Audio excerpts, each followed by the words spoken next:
All right, so picture this. You're, getting close to retirement age, looking forward to relaxing, maybe taking up a new hobby, finally getting around to those travel plans. Ah, the golden years? Exactly. But then, bam, you find yourself pulled back into the world of, like, high-stakes crime. Not exactly the retirement plan most people have in mind. Right. Sounds kind of crazy. Yeah. Right.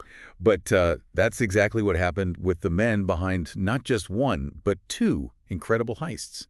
We're talking about the Hatton Garden job in 2015. Oh, yes, that one made headlines around the world. A real throwback to those classic heist movies. It did.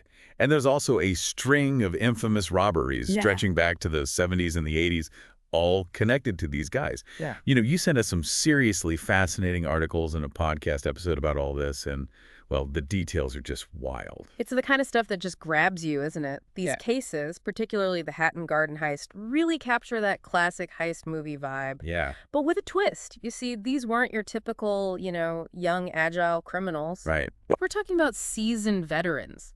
Guys well into their retirement years. It really challenges those preconceived notions about, like, age and motivation. It makes you wonder, what would drive someone to a life of crime at that stage in life? All right, so let's set the scene. It's 2015, Easter weekend in London. We're in Hatton Garden. The heart of the Diamond District. Exactly.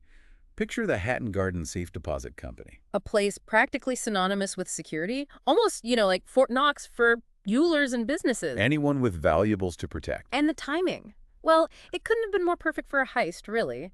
Easter weekend, you have to remember, is a 4-day bank holiday in the UK. Ah, so everything's shut down. Exactly. Businesses are closed, the streets are practically deserted, that usual hustle and bustle is gone. It's, well, a golden opportunity for anyone looking to, let's say, operate under the radar. And operate he did. Imagine being Kelvin Stockwell, this security guard. Coming back from a nice long weekend. To utter chaos. Can you picture it? A smashed wooden door leading to the vault.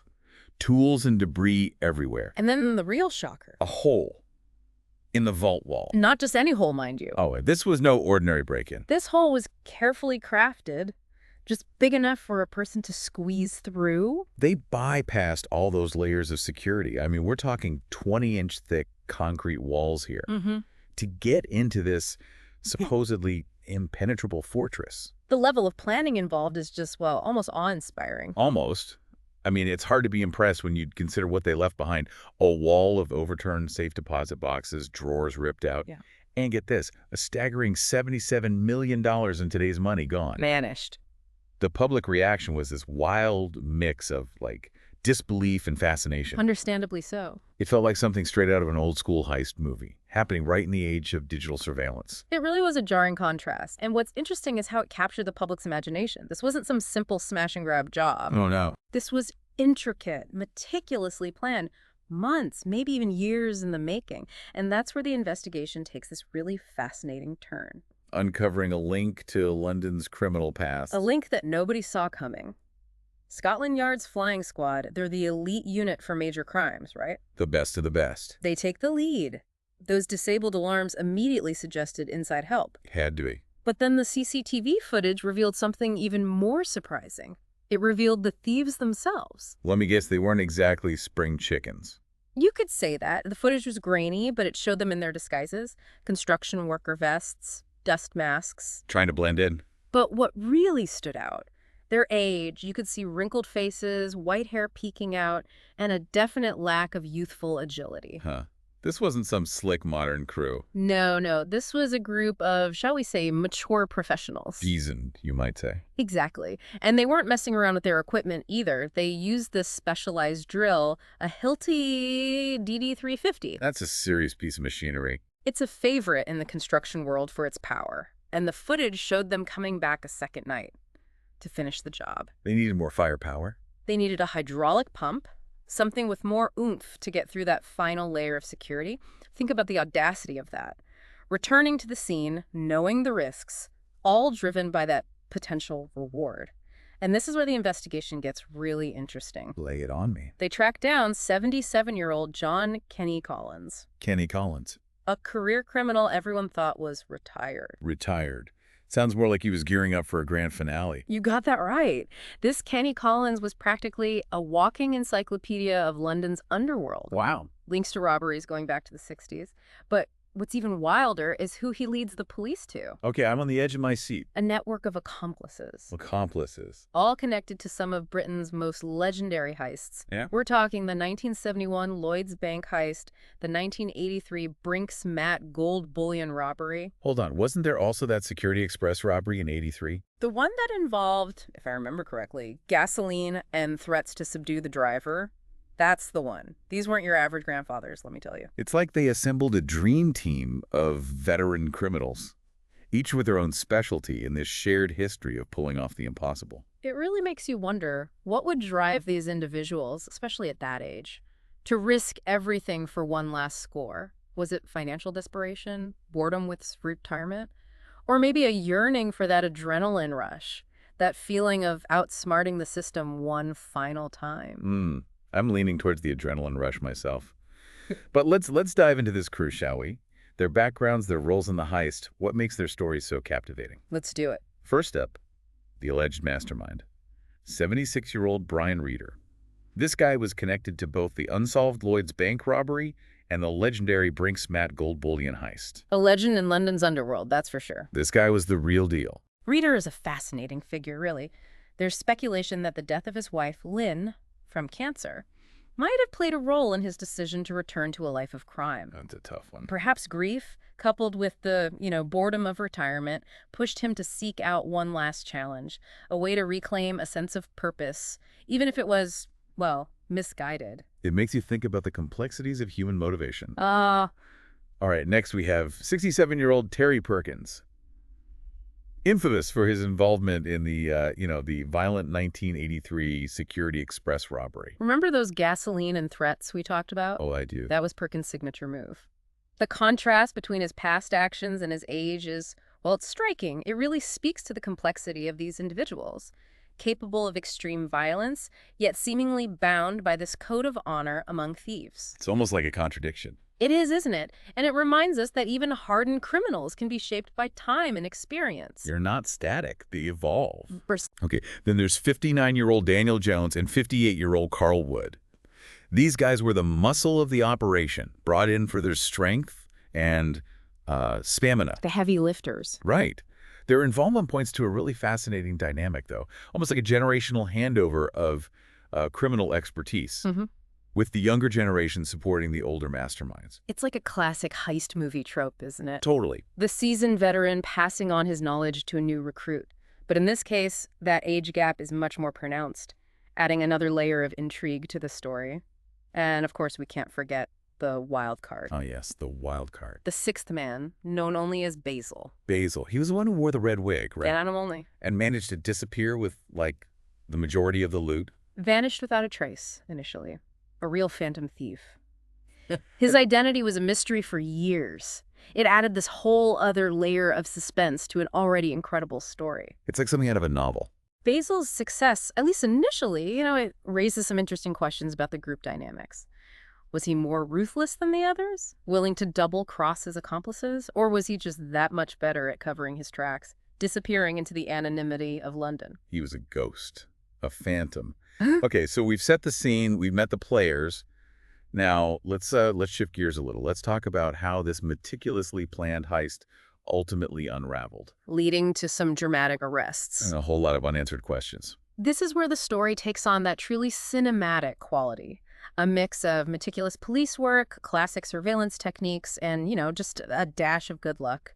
Remember those seemingly casual pub gatherings we mentioned? Yeah, the ones with Kenny Collins and the gang. Turns out they were anything but casual. Scotland Yard had these guys under constant surveillance, cameras capturing their every move, every conversation. Wow, talk about feeling the heat. But it makes you think, did these seasoned criminals really underestimate the police that much? Or were they just overconfident after years of, getting away with it? It's hard to say for sure, but that overconfidence might have been their downfall. You have to remember they were used to operating in a different era, a time before widespread surveillance and all these advanced forensic techniques we have now. Back when things were a little more, shall we say, analog. Exactly. They relied on their old school methods and maybe, just maybe, failed to realize how much the game had changed. And the police, well, they were definitely playing a different game. They waited for the perfect moment. The moment the gang decided to, meet up and divide the spoils. I can picture it now. A dimly lit room, piles of gold, a smelter set up. Maybe even some plans for, like, world's best heist commemorative necklaces. Ah, a fitting souvenir. But before any celebratory toast could be made, bam, 200 officers storm in. Raiding 12 different locations simultaneously. Talk about a coordinated takedown. Caught red-handed, literally surrounded by millions in gold and a smelter ready to go. It must have been a scene of complete shock and disbelief for these guys, finally brought down by their own hubris. It's almost Shakespearean, really. A tale of ambition, greed, and that inevitable fall from grace. The arrests, I mean, they must have sent shockwaves through London's underworld. Oh, absolutely. A stark reminder that even the most cunning criminals, well, they aren't invincible. So justice was served, right? Yeah. What happened next? Well, the story doesn't quite end there. There were convictions, of course, but also this lingering sense of mystery, particularly surrounding, well, The elusive Basil. the one and only. So Brian Reeder, Danny Jones, Terry Perkins, and Kenny Collins, they all pleaded guilty. No big surprise there. Their initial attempts to deny knowing each other, well, let's just say those crumbled pretty quickly, especially when faced with that video evidence of their little pub meetups. Those pub cameras were their undoing. It's a reminder that in this day and age, with technology everywhere, it's almost impossible to truly vanish without a trace. Our lives, even those lived in the shadows, are increasingly documented. Big Brother is always watching. You can say that. And the sentences they received, well, they were significant. Between 6 and 7 years in prison. Not exactly a slap on the wrist, especially considering their age. No, not at all. It was likely a reflection of the scale of the crime, the audacity of it all. What about Carl Wood, the fifth member? He initially pleaded not guilty. Did he manage to slip through the cracks? Not quite. While he initially claimed innocence, the weight of the evidence was just, well, too much. He was ultimately found guilty, along with 3 other accomplices who had helped handle the stolen goods. It just goes to show, even the most carefully planned heist relies on a network of trust. A network that can easily break down. One weak link, one person willing to cooperate with the authorities, and the whole operation can unravel. Precisely. And then there's Basil, the mastermind who seemingly vanished into thin air with the lion's share of the loot. It took 3 years for the police to finally track him down. 3 years? That's some serious dedication. Yeah. So who was this mysterious Basil? What was his story? His real name was Michael Seed, a 57-year-old living a seemingly ordinary life in London. Blending right in. But behind that facade, he was hiding a treasure trove of stolen jewels and gold bricks. Unbelievable. It's amazing they managed to find him after all that time. How'd they do it? It was really a testament to the dedication of those investigators. They never gave up, relentlessly pursuing every lead, analyzing every piece of evidence, until they finally, closed the net. It goes to show that justice, although sometimes delayed, can ultimately prevail. It's reassuring to hear that. So what was Basil's, or I guess Michael Seed's, fate? Did he manage to escape with a slap on the wrist after all? Not quite. His sentence was actually significantly harsher than the others. 10 years in prison, plus the potential for an additional 7 years if he failed to pay a hefty fine. Wow, it seems his decision to, go solo, keeping the majority of the loot for himself, ultimately backfired. Greed, as they say, can be a powerful motivator. But it can also lead to some pretty bad decisions. In Seed's case, that desire to keep all that stolen wealth for himself, well, it might have made him easier to track and ultimately led to a much harsher punishment. It's like a cautionary tale within a cautionary tale. Exactly. And speaking of cautionary tales, what happened to the Hatton Garden Safe Deposit Company after taking such a massive hit? Did they manage to recover? Unfortunately, no.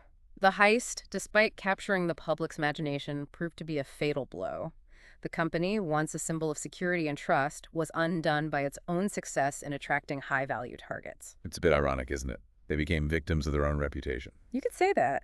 And now, in a strange twist, that ransacked vault is set to become a museum exhibit. A museum exhibit. A tangible reminder of this audacious crime and the, shall we say, aging crew who pulled it off. I can imagine visiting that exhibit, walking through that breached vault, seeing those empty deposit boxes, the tools they left behind. It'd be like stepping into a time capsule, a glimpse into a bygone era of audacious crimes and the colorful characters who dared to pull them off. It reminds us that sometimes truth can be more captivating than fiction, especially in the world of crime. Absolutely. So we've laid out the facts of this incredible heist, met the fascinating characters involved, explored the twists and turns of the investigation. But the real question that lingers is, what motivated these men? What drove them to risk it all? Were they trying to relive their glory days? Was it one last hurrah before settling into their, twilight years? What do you think? It really is the million-dollar question, isn't it? What drives someone, especially at an age when, most are thinking about retirement, grandkids, cruises, to risk it all? We can speculate, but Right. the answers are probably as complex and individual as the men themselves. Yeah, we've talked about grief, boredom, maybe even a sense of like invincibility after years of getting away with it. But I'm also curious about the role of loyalty and camaraderie. I mean, these guys had a shared history, this bond forged in the, high stakes world of crime. Oh, that shared history, it's definitely a key factor. It's not always just about the money, you see. It's about the thrill of the game, the trust between accomplices, Right. that feeling of belonging to an exclusive club. In a way, the heist, it almost becomes a way to, like, rekindle those Yeah. bonds, to relive those past triumphs, even if it ultimately, well, leads to their downfall. It's like a final, dangerous reunion tour for a band of notorious rock stars. Only instead of music, they're making headlines with stolen diamonds. Huh. That's a great analogy. But on a more serious note, these heists, decades apart, they offer this really unique perspective on the human condition, our capacity for both good and bad, our constant search for purpose and meaning, even if it's expressed in, shall we say, unconventional ways. And often illegal ways. Right. It's a reminder that life is full of surprises. And age, well, age really is just a number. It doesn't define us. Exactly. It doesn't define our capabilities, our desires, or our capacity for making both brilliant and, well, incredibly foolish choices. Speaking of choices, as you reflect on these stories, consider this. Mhm. What are the untapped potential moments in your own life? What dreams or ambitions have you set aside, maybe thinking they're, no longer attainable? That's a thought-provoking question. It makes you realize that maybe, just maybe, it's not too late to dust off those old aspirations, to rekindle a passion, to take a calculated risk, just like our heist crew, but hopefully within the bounds of the law. Exactly. The key takeaway here is to not let, age or societal expectations or even self-doubt limit your possibilities. There's always something new to learn, a challenge to embrace, an adventure to embark on, no matter what stage of life you're in. Well said. And who knows, maybe those untapped potential moments will lead to stories just as captivating as the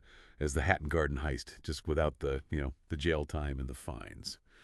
Well, that's all the time we have for today's deep dive into the world of audacious heists and aging criminals. We'd love to hear your thoughts. What surprised you the most? What resonated with you? Share your reflections, and until next time, keep exploring, keep questioning, and keep diving deep.